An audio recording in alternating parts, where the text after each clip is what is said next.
إن الحمد لله نحمده ونستعينه ونستغفره ونعوذ بالله من شرور أنفسنا ومن سيئات أعمالنا من يهده الله فلا مضل له ومن يضلل فلا هادي له وأشهد أن لا إله إلا الله وحده لا شريك له وأشهد أن محمدا عبده ورسوله أما بعد فأعوذ بالله من الشيطان الرجيم بسم الله الرحمن الرحيم قال الله سبحانه وتعالى بل تؤثرون الحياة الدنيا والآخرة خير وأبقى أيها الأفاضل موضوع خطبتي اليوم التذكير بالموت সম্মানিত উপস্থিত মুসল্লিয়ান ইকরাম, গত সপ্তাহে নামাজের গুরুত্ব এবং এর ফলাফলের উপরে আলোচনা চলছিল। আমি বলেছিলাম যে আগামী খুতবাতে এর বাকি অংশ আলোচনা হবে ইনশাআল্লাহ। তো বিশেষ কারণে আজকে আমি মাঝখানে একটি ব্রেক দিয়ে আগামী সপ্তাহে সেই বিষয়ে আলোচনা করতে চাচ্ছি। তার কারণ হচ্ছে যে প্রত্যেকটি মানুষের জীবনের শেষ পরিণতি হচ্ছে এই ইহকালীন জীবনের মৃত্যু। এরকম মৃত্যুর ঘটনা আমরা প্রয়াসী শুনি এবং অনেকে প্রত্যক্ষ করে থাকি। কারো সামনে কেউ জীবন শেষ নিঃশ্বাস ত্যাগ করেন এবং কেউ কোনো বিভৎস দুর্ঘটনা সম্মুখে প্রত্যক্ষ করেন, দেখতে পান যে মানুষ অ্যাক্সিডেন্ট হলো, মারা গেল বিভিন্নভাবে। কিন্তু বিশেষ করে এই সপ্তাহে একটি মৃত্যু আপনার মনে হয় যে আমার বাংলাদেশের ভিতরে এবং বাইরে বাংলাভাষী যারা আছেন, খোঁজ খবর রাখেন, সবাই জানেন। সেটা হচ্ছে কাইয়ুম চৌধুরী সাহেবের মৃত্যু। যারা খোঁজ খবর রাখেননি তাদের জন্য বলছি, আমি তাকে জানতাম না, চিনতাম না। প্রধানমন্ত্রী, বিরোধী দল নেত্রী সহ দেশের বরেণ্য অনেকেই শোক প্রকাশ করেছেন। আমি তার বিশিষ্ট বৈশিষ্ট্য ব্যক্তিত্ব বলার জন্য কথা বলছি না।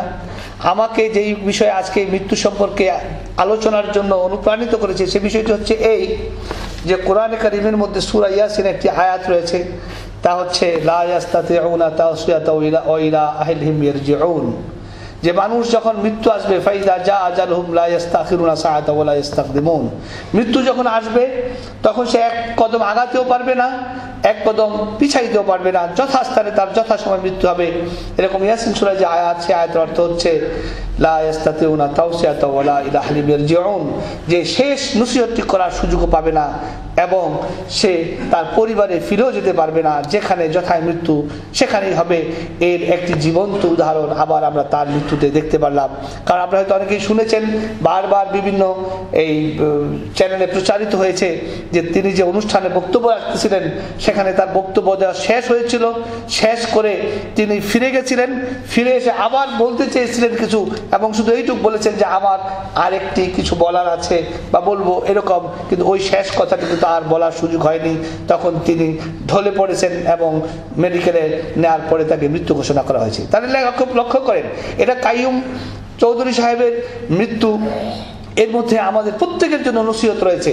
আমরা আজকে সকালে যারা ঘুম থেকে উঠেছি এই পর্যন্ত একবার মৃত্যুর কথা স্মরণ করেছি যে আজকে আমার মৃত্যু হতে পারে, আমি চলে যেতে পারি? সাধারণত হয় না আমাদের।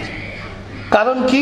কারণ হচ্ছে আমরা মৃত্যুকে প্রায় ভুলেই যাই। অথচ আল্লাহ রাসূল সাল্লাল্লাহু আলাইহি ওয়াসাল্লাম বলছেন আকসিরু বিযিকরা হাদিমিল লবদাত, যে তোমরা যেই জীবন স্বাদ সে শেষ হবে, মৃত্যু, সেটাকে বেশি বেশি স্মরণ করো। তা আমি মনে করছি যে এর আগে অনেক মৃত্যুর কথা আমরা এরকম শুনেছি। মাফ করবেন, আরেকজন গায়কের কথা আমরা শুনে, আমার এই মুহূর্তে নাম মনে না, হয়তো আপনি তার নামও জানবেন, যে তিনি স্টেজে গাইতে গাইতে, এবং গানটা অনেকে এরকম ছিল যে হাইরে মানুষ রঙিন ফানুষ দম ফুরাইলে ঠুস, এরকম গান গাইতে গাইতে সে স্টেজের মধ্যে মারা গেছে। তাহলে লক্ষ্য করেন, এমনিভাবে সিগন্যালে লাল বাতি জ্বলছে, গাড়ি থামছে, আর যখন সবুজ বাতি তখন আর গাড়ি চলে না, ইতিমধ্যে মারা গেছে। এরকম মৃত্যুর কথা একাধিক আমি কুয়েতের মধ্যে শুনেছি। এরকম বহু মৃত্যু আমরা জানি, আচমকা মৃত্যু, এরকম ভাবে আমরা জানি না। আমাদের প্রত্যেকের জন্য কিন্তু মৃত্যু সামনে আছে না নাই? আল্লাহ কোরআনে একাধিকবার বলছেন কুল্লু নাফসিন যায়কাতুল মাউত, প্রত্যেকটি মানুষকে মৃত্যু স্বাদ গ্রহণ করতে হবে। মৃত্যু তো হচ্ছে একটি প্রস্থান, মৃত্যু একটি স্থানান্তর মাত্র। মৃত্যুকে আরবিতে বলে ইন্তেকাল। ইন্তেকাল মানে নকল হওয়া, এক জায়গা থেকে আরেক জায়গায় চলে যাওয়া। আপনি এই আত্মা এক সময় এই দেহে ছিল না, আলমে আরওয়াতে ছিল, রুহের জগতে ছিল। মায়ের পেটে আপনার দেহটি যখন আত্মার সঞ্চালনের পরিবেশ সৃষ্টি হয়েছে, আমি অনেকবার বলেছি এখানে যে 340 মানে হচ্ছে 4 মাস 10 দিন বা এরকম। তো 340 পেরিয়ে যাওয়ার পর মায়ের পেটে ওই দেহের মধ্যে আত্মা আসে, এরপরে দেহ আর আত্মার সংযোজন হয়, আবার এই আত্মা এবং দেহ মায়ের পেট থেকে ভূমিষ্ঠ হয়। অনেক আত্মা মায়ের পেট থেকে আবার বিদায় নেই, দুনিয়ার মুখ দেখে না। কারণ আপনারা শুনেছেন অনেকেই মরা বাচ্চা হয়েছে, তার মানে কি বাচ্চাটা পেটের মধ্যে জীবিত ছিল, সেই পেটের মধ্যেই মারা গেছে, দুনিয়ার আলো বাতাস সে আর দেখে নাই, দুনিয়ার জীবন থেকে সে বঞ্চিত, এতটুকুই তার হায়াত ছিল। আবার অনেকে একদিন থেকে শুরু করে এই বহুদিন শতাধিক বছর পর্যন্ত বেঁচে থাকেন। কিন্তু যে যতদিনই বাঁচেন না কেন, কিছুদিন আগে আমি খুতবায় বলেছি সময়ের পরিবর্তনের কথা বলতে গিয়ে, যে একই আয়াত আল্লাহ বলছেন আমি তোমাদেরকে মাটি দিয়ে সৃষ্টি করেছি, এরপরে তোমাদেরকে শিশু আকারে পরিষ্কার করেছি, এরপরে তোমাদের যৌবন দিয়েছি, অনেকে বার্ধক্য হবে, কিন্তু সবাই বার্ধক্য পাবে না, ইতিমধ্যে আল্লাহর কাছে ফিরে যেতে হবে। তাহলে মানুষের এই যে জীবনের পরিক্রমা, কিন্তু শেষ কি? এই দুনিয়ার শেষ পরিণতি হচ্ছে মৃত্যু। তো সেই মৃত্যু যখন আমরা একজনের মৃত্যু আসে, তখন আমাদের নিজেদের মৃত্যুর কথা স্মরণ করে সেখান থেকে আমাদেরকে শিক্ষা নিতে হবে। কারণ কি? কারণ আমরা অনেকেই দুনিয়াকে এত পেয়ে বসেছি যে দুনিয়ার কারণে আখিরাত আমাদের স্মরণ থাকে না। কারণ অনেক লোককেই দেখা যায় যে এত ব্যস্ত রাজনীতি নিয়ে, ব্যবসা বাণিজ্য নিয়ে, সমাজ নিয়ে, পরিবার নিয়ে, সে নামাজ রোজার সময় পান না, শুধু মিটিং সিটিং আলাপ আলোচনা, মনে হচ্ছে তারা দুনিয়াতে দুনিয়া করতেই এসছে, আর আখিরাতের কাজটা বোধহয় মৃত্যুর পরে কবরে বসে বসে করবেন। সেই সুযোগ কি আছে? আখিরাতের কাজ কি মৃত্যুর পরে করা যাবে? আখিরাতের কাজ এই দুনিয়াতেই করতে হবে। এই জন্য আল্লাহ রাব্বুল আলামিন আমাদেরকে কোরআন কারীমের মধ্যে অনেক জায়গায় অনেকগুলো নসিহত করেছেন এবং স্মরণ করিয়ে দিয়েছেন যে যারা বোকা তারা মৃত্যুর পরে আবার ফিরে আসতে চাইবে, আর যারা চালাক আল্লাহ রাসূল তাদের সম্পর্কে বলছেন আল কাইয়িসু মান দানা নাফসা লিমা বাদাল মাউত আও কামা ক্বালা নবী সাল্লাল্লাহু আলাইহি ওয়াসাল্লাম, যে বুদ্ধিমান তারাই যারা নাকি মৃত্যুর পরের জীবনকে অগ্রাধিকার দেয়। দুনিয়ায় আছে বটে, কিন্তু দুনিয়া জীবন যাপন করার সাথে সাথে পরকাল তাদের কাছে সবসময় গুরুত্বপূর্ণ থাকে। পরকালকে মিস করে দুনিয়ার কিছু অর্জন করতে চায় না, বরং দুনিয়ার সব কিছুকে বিসর্জন দিয়ে হলো পরকালকে সে ধরে রাখতে চায়, পরকালকে অর্জন করতে চায়। এটা হচ্ছে মুমিনের বৈশিষ্ট্য। এই জন্য আল্লাহ রাব্বুল আলামিন কোরআন কারীমের মধ্যে মুমিনদের সম্পর্কে বলছেন রিজালুন লা তুলহিহিম তিজারাতুন ওয়ালা বাইউন আন যিকরিল্লাহ ওয়া ইকামিস সালাহ ওয়া ইতাইজ যাকাত। মুমিন তো তারা যাদেরকে নাকি দুনিয়ার ব্যবসা বাণিজ্য তিজারত ভাই বেচা কিনা আন যিকরিল্লাহ ওয়া ইকামিস সালাহ ওয়া ইতাইজ যাকাত, নামাজ আদায় করা, আল্লাহর জিকির এবং যাকাত প্রদান থেকে বিরত রাখে না। তার মানে তারা ব্যবসা বাণিজ্য করবে, সাথে সাথে বেচা কেনা করবে, সেই সাথে নামাজ আদায় করবে, যাকাতও প্রদান করবে, এ থেকে বিরত রাখে না। তাহলে বোঝা যাচ্ছে কি যারা মুমিন নয় তাদেরকে এই দুনিয়া এসব থেকে বিরত রাখে। কারণ কি? মুমিনগণ ইয়াখাফুনা ইয়াওমান তাতাকাল্লাবু ফিহিল কুলুব ওয়াল আবসার, মুমিনরা হচ্ছে সেই দিনকে ভয় করে যেই দিন মানুষের অন্তর এবং চক্ষু বিপর্যস্ত হবে। আর সেই দিন কি হবে? লিয়াজিয়াহুমুল্লাহু আহসানা মা আমিলু, আল্লাহ রাব্বুল আলামিন সেই দিন মুমিনদেরকে যা আমল করছে তার চেয়ে উত্তম বদলা দেবেন। কারণ আপনারা জানেন বান্দা যখন একটি সওয়াবের কাজ করেন তখন আল্লাহ রাব্বুল আলামিন তাকে কমপক্ষে 10টি সওয়াব দান করেন যে কোনো বিষয়ে। আল হাসানাতু বিআশরি আমসালিহা, প্রত্যেকটি সওয়াব কমপক্ষে 10টি সওয়াব আল্লাহ রাব্বুল আলামিন দেবেন, কিন্তু গুনাহ করলে একটি। তাহলে আল্লাহ বলছেন লিয়াজিয়াহুমুল্লাহু আহসানা মা আমিলু, আল্লাহ রাব্বুল আলামিন উত্তম আমল যা যা দিবেন পুরস্কার দিবেন, ওয়া ইয়াজিদাহুম মিন ফাদলিহি, এবং তাদেরকে বেশি করে দিবেন আল্লাহর অনুগ্রহে। আল্লাহু ইয়ারযুকু মান ইয়াশাউ বিগাইরি হিসাব, আল্লাহ রাব্বুল আলামিন রিজিক দান করেন যাকে ইচ্ছা হিসাব ছাড়া। এবং এই দুনিয়ার সম্পর্কে আমরা যে মেতে আছি, দুনিয়াকে প্রাধান্য দিচ্ছি, যখন দুনিয়ার দিকে তাকাই, কালকে আমি দুটি সংবাদ শুনেছি, এগুলো আমার কাছে একটু কিছুটা গুরুত্বপূর্ণই মনে হয়েছে। একটি সংবাদ হচ্ছে বিলাসী একজন বাংলাদেশের জীবনযাপন সম্পর্কে কিছু তথ্য কালকে বলেছে। আমি আপনাদেরকে অনেক সময় বলি যে দুনিয়াতে আল্লাহ বলছেন, আল্লাহ রাসূল বলছেন বেহেশতি মহিলাদের রুমাল হবে দুনিয়ার সমস্ত সম্পদের চেয়ে দামি। শুনলে অনেকে মনে কিভাবে সম্ভব, সমস্ত দুনিয়ার চেয়ে দামি এই মাথার রুমাল মেয়েদের? তবে কালকের খবরে অনেককেই বিশ্বস্ত করে তুলবে। আমি বাংলাদেশে দেখেছি এখনো 2 টাকা দামের কলম পাওয়া যায়, ভালো লিখে, চিকন কালিও বেশ ভালো, এবারও দেখে এসছি। সেখানে যখন 2 টাকা দামের কলম পাওয়া যায়, বাংলাদেশে একজন বিশিষ্ট লোকের কথা বলছে, আমি তার নাম নাই বললাম, তার কলমটার কথা বলছে 80 কোটি টাকা দাম। কালকে আমি নিজে শুনেছি, মনে রেখেছি, সংবাদকালী যদি ভুল না করে, কারণ কত মিলিয়ন হীরার টুকরা আছে তার ওই কলমের মধ্যে, কত মিলিয়ন হীরার ছোট ছোট টুকরা। 80 কোটি টাকা একজন বাঙালির কলমের দাম, আর তার ঘড়ির দাম হচ্ছে 4 কোটি টাকা। বলেন আমরা কত টাকার ঘড়ি দেই? বাজারে নুস দিনারের ঘড়ি পাওয়া যায়, পাওয়া যায় না? টাইম দেয়। তাহলে নুস দিনারের সাথে এবার আপনি মিলান 4 কোটি টাকা দামের ঘড়ি বাঙালি হাতে দেয়, আরো অন্য দেশে আরো ধনী লোকদের চেয়ে বেশিও দিতে পারবে না, এটাই বাজারে সবচেয়ে শ্রেষ্ঠটা, আমি জানি না। তাহলে লক্ষ্য করেন, দুনিয়াতে যদি এই তারতম্য হয়, যেখানে 2 টাকার কলম পাওয়া যায় আর 80 কোটি টাকার কলম ব্যবহার করা হয়, সেখানে শুধু তাই নয়, তার সম্পদের কথা বলছে যে সুইস ব্যাংকে সিজ করে আছে 51,000 কোটি টাকা। ওটা ব্যাংক হয়তো মেরে দেওয়ার চেষ্টা করতেছে, তো এক ব্যাংকে তো সব টাকা রাখে নাকি? 51,000 কোটি টাকা তার সুইস ব্যাংকে আছে। আমি এই লোকের নামটাই জন্য বললাম না, যারা জানছেন খুব সবাই শুনছেন জানেনি, আর আমি যারা জানেন না তাদের সামনে বলার দরকার মনে করলাম না। তো আমার কথা হচ্ছে এই যে একজন দুনিয়ার মধ্যে যদি এরকম ডিফারেন্স থাকে, যেখানে 2 টাকার কলম এখনো দেখা যায় 2 টাকা, এখানকার কয় পয়সা হয়? 10 পয়সার চেয়ে বোধহয় বেশি হয় না কুয়েতের। তাহলে সেখানে 80 কোটি টাকার কলম আর বেহেশত আর অনেক উত্তম। কারণ কি? আল্লাহ বলছেন ওমা ইনদাল্লাহি খায়রু ওয়া আবকা, আল্লাহ রাব্বুল আলামিনের নিকটে যা আছে তা হচ্ছে উত্তম এবং চিরস্থায়ী। আফালা তাকিলুন, তোমরা কি বুঝো না? এটা হচ্ছে সূরা কিসাসের 60 নম্বর আয়াত, এবং যে আয়াত সূরাটি আমরা প্রায় জুমার নামাজে পড়ি, সূরা আলা 30 পারা, সেখানে আল্লাহ বলেন বাল তুসিরুনাল হায়াতাদ দুনিয়া, তোমরা দুনিয়ার জীবনকে অগ্রাধিকার দাও, বরং আখিরাতু খায়রু ওয়া আবকা, আখিরাত হচ্ছে উত্তম এবং চিরস্থায়ী। তাহলে বোঝা যাচ্ছে মুমিনগণ, জান্নাতীগণ আখিরাতে যদি কলম দিয়ে লেখার দরকার পড়ে, তাহলে 80 কোটি টাকার চেয়ে আরো বেশি দামি কলমই পাবেন ইনশাআল্লাহ। তাহলে আমি এই কথাটা বলতে চাচ্ছি যে একজনের মৃত্যু আমাদেরকে মৃত্যুর কথা স্মরণ করিয়ে দেয়, এবং আল্লাহ রাব্বুল আলামিন খুব সুন্দরভাবে আমাদেরকে উপমা দিয়ে বলেছেন। এই কথাটা ইতিপূর্বে আমি একাধিকবার আপনাদের সামনে বলেছি। সূরা আল ইমরানের 185 নম্বর আয়াত, আল্লাহ বলেছেন কুল্লু নাফসিন যায়কাতুল মউত, প্রত্যেক আত্মাকে মৃত্যুবরণ করতে হবে। শুধু মৃত্যুবরণ আমার ইচ্ছা অনুযায়ী হবে না যে মরতে হবে, ঠিক আছে, যেদিন ইচ্ছা সেদিন বলবো না। যেদিন টাইম বরাদ্দ করা আছে, এর এক চুল আগানো যাবে না, পিছানো যাবে না, এবং এই মৃত্যু তার তাৎক্ষণিক প্রমাণ, তাই না? তাহলে আল্লাহ বলছেন সকলকে মৃত্যুর স্বাদ গ্রহণ করতে হবে, কিন্তু মৃত্যুর পরে কি? ওয়া ইন্নামা তুওয়াফাউনা উজুরাকুম ইয়াউমাল কিয়ামা, তোমাদেরকে যাজা দেওয়া হবে, বদলা দেওয়া হবে কিয়ামতের দিন। ফামান যুহজিহা আনিন নার ওয়া উদখিলাল জান্নাহ ফাকাদ ফাজ, যে ব্যক্তি জাহান্নাম থেকে পরিত্রাণ লাভ করবে এবং জান্নাত লাভ করবে, সেই তো হচ্ছে সফল। এরপরে আল্লাহ বলছেন শোনেন, আমাল হায়াতুদ দুনিয়া ইল্লা মাতাউল গুরুর, দুনিয়ার সম্পর্কে আল্লাহ বলছেন দুনিয়ার জীবনটা হচ্ছে ধোঁকা প্রবঞ্চনা মাত্র। দুনিয়ার জীবন আল্লাহ কি বলছেন? ধোঁকা প্রবঞ্চনা। তার মানে এটার পিছনে যারা ছুটবে তারা বোকামি করবে। এবার আল্লাহ রাব্বুল আলামিন সূরা হাদীদের 20 নম্বর আয়াতে আরেকটি উপমা দিয়েছেন দুনিয়ার জীবন সম্পর্কে। আল্লাহ বলছেন ইলামু, ইলামু কি? খবরদার শোনো, শোনো, ইন্নামাল হায়াতুদ দুনিয়া লাইবুন ওয়া লাহবুন, দুনিয়ার জীবনটা হচ্ছে খেল তামাশা মাত্র।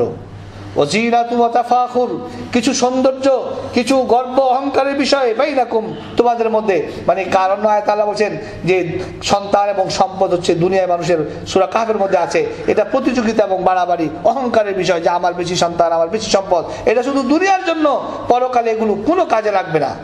কুরআন আল্লাহ বলেন যে সেদিন তোমাদের এই ধন সম্পদ কোনো কাজে আসবে না, ইল্লা মান আতাল্লাহ বিকলবিন সালিম, পবিত্র এবং সঠিক আত্মা নিয়ে যে আল্লাহর কাছে আসবে তারই উপকার আসবে। তা আল্লাহ বলছেন এই দুনিয়া হচ্ছে খেলতামাশা, এবং এগুলো হচ্ছে কিছু সৌন্দর্য, কিছু অহংকার বাইনাকুম ওয়া তাকাসুরুম বিল আমওয়ালি ওয়াল আওলাদ, এবং কার বেশি সন্তান, কার বেশি মাল, এগুলো নিয়ে বাড়াবাড়ি। এটা কেমন? কামাসালি গাইসিন আজাবাল কুফফারা নাবাতাহু, এটা এখন ওই কৃষকের উদাহরণের মতো, যে কৃষকের যখন বৃষ্টি হয় কৃষক খুশি হয়, আজাবানকে আনন্দিত হয় কেন? যে কৃষক বৃষ্টির অপেক্ষায় থাকে, বৃষ্টি হলে জমি চাষাবাদ করবে, ফসল বুনবে, সুন্দর ফসল হবে, সংসার ভালো চলবে। তো কাজেই বৃষ্টি হলে যেমন কৃষক খুশি হয়, তেমনি ভাবে ধন সম্পদ পেয়ে মানুষ খুশি হয়। তারপরে কৃষকের কি হয়, বৃষ্টির পরে যে ফসল হয়, সুন্দর ফসল, দেখবেন কিছুদিন পর সবুজ মাঠ, চোখ জুড়িয়ে যায়। এই সবুজ বেশি দিন থাকে না, অল্প দিন পরে ফসল পাকে, আপনি ফসল কাটেন আর না কাটেন সেগুলো আবার মাঠে শুকিয়ে যাবে। আল্লাহ বলছেন সুম্মা ইয়াহিজু ফাতারাহু মুসফাররান, এগুলো শুকিয়ে যায় এবং এগুলো পিত বর্ণ বা হলদে বর্ণ ধারণ করেন। সুম্মা ইয়াকুনু হুতামান, এরপরে কি হয়, খড়কুটায় পরিণত হয়। খড়কুটায় পরিণত কি, লাকড়ি। তাহলে যেই জিনিস আপনি অপেক্ষা করছেন, আনন্দিত হচ্ছেন, শেষ পর্যন্ত সেটা হচ্ছে খড়কুটা বা লাকড়িতে পরিণত হয়। আল্লাহ বলছেন অফিল আখিরাতে আযাবুন শাদীদ ওয়া মাগফিরাতুম মিনাল্লাহি ওয়া রিদওয়ান, আখিরাতে দুটো জিনিস রয়েছে, একদিকে হচ্ছে কঠিন শাস্তি, আরেক দিচ্ছে ক্ষমা এবং আল্লাহ রাব্বুল আলামিনের সন্তুষ্টি। এরপরে বলছেন ওয়ামাল হায়াতুদ দুনিয়া ইল্লা মাতাউল গুরুর, দুনিয়ার জীবনটি ধোঁকা এবং প্রবঞ্চনা মাত্র। কাজেই সম্মানিত মুসলিয়ানে কিরাম, দুনিয়ার জীবন আমাদেরকে করতে হবে, কারণ আল্লাহ রাব্বুল আলামিন আমাদেরকে শিক্ষা দিয়েছেন রব্বানা আতিনা ফিদ দুনিয়া হাসানা ওয়া ফিল আখিরাতি হাসানা ওয়া কিনা আযাবান নার।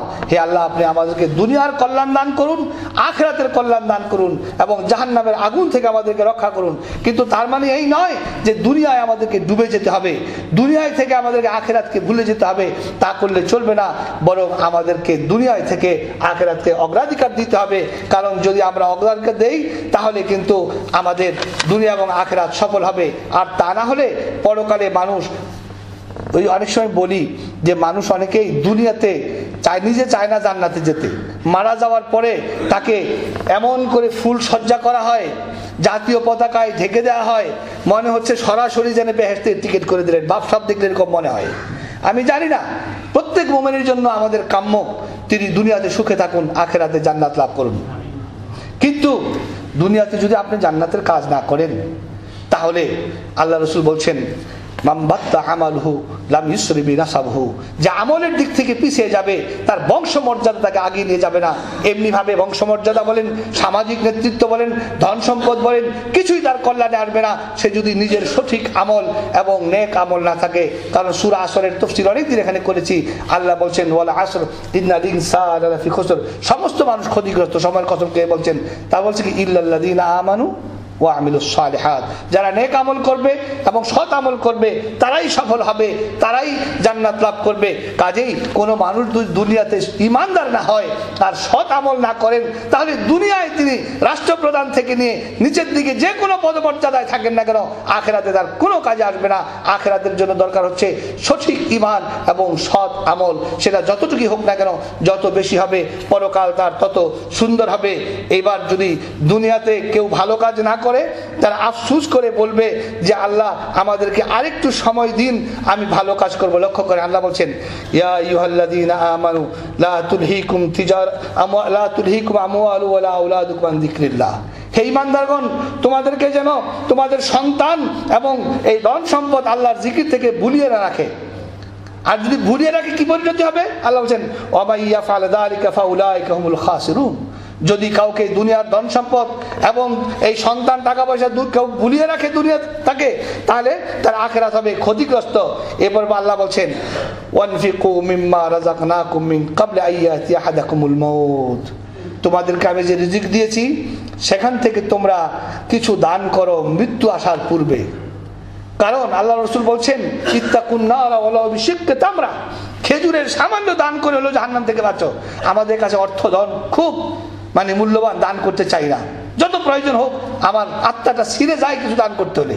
কামাবার সময় খুব খুশি, কিন্তু মনে রাখতে হবে এই কষ্টার্জিত কিছু দান করে জাহান্নাম থেকে মুক্তি পাওয়া যায়। আল্লাহ রাসূল বলছেন খেজুরের সামান্য অংশ দান করে হলো জাহান্নাম থেকে বাঁচো। এরপর আল্লাহ বলছেন মৃত্যুর পূর্বে দান করো, তাহলে কি হবে?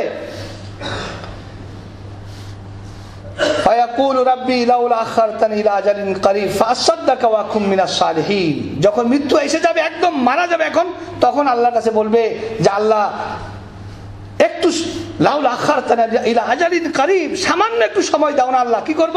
ফাসাদদাকা ওয়া কুম মিনাস সালিহিন, আমি দান করব এবং সৎ হয়ে যাব। আল্লাহ বলবে ওয়ালা ইউআখিরুল্লাহু নাফসান ইযা জা আজালুহা, মৃত্যু যখন আসবে কারো জন্য সামান্য আর সময় দেওয়া হবে না। আল্লাহু খাবীরুম বিমা তা'মালুন, তোমরা কি করো আল্লাহ খুব জানেন।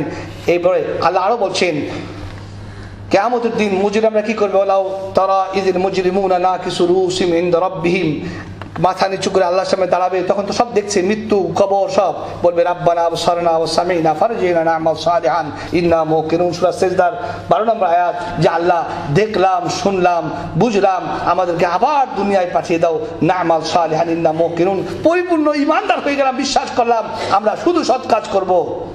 আল্লাহ রাব্বুল আলামিন আয়াতে বলে দিয়েছেন, যা আমি তোমাদেরকে সময় দিয়েছিলাম না, তোমাদেরকে কি আমি বয়স দিয়ে সূরা ফাতিরের 36 এবং 37 নম্বর আয়াত, সেখানে আল্লাহ বলছেন যে তোমরা যদি ইচ্ছা করতে তাহলে নসিহত গ্রহণ করতে, যার নসিহত গ্রহণ করার সেই সময় ছিল, দীর্ঘ সময় দিয়েছিলাম। কাজেই বন্ধুরা আমার, আমরা প্রত্যেকের মৃত্যু থেকে যেন নিজেদের মৃত্যুর কথা স্মরণ করি, প্রতিদিন এবং রাত বহুবার মৃত্যুর কথা স্মরণ করে পাপ থেকে বেঁচে চলি এবং সওয়াবের কাজে, জান্নাতের কাজে আগে যাই। আল্লাহ রাব্বুল আলামিন আমাদের তৌফিক দান করুন।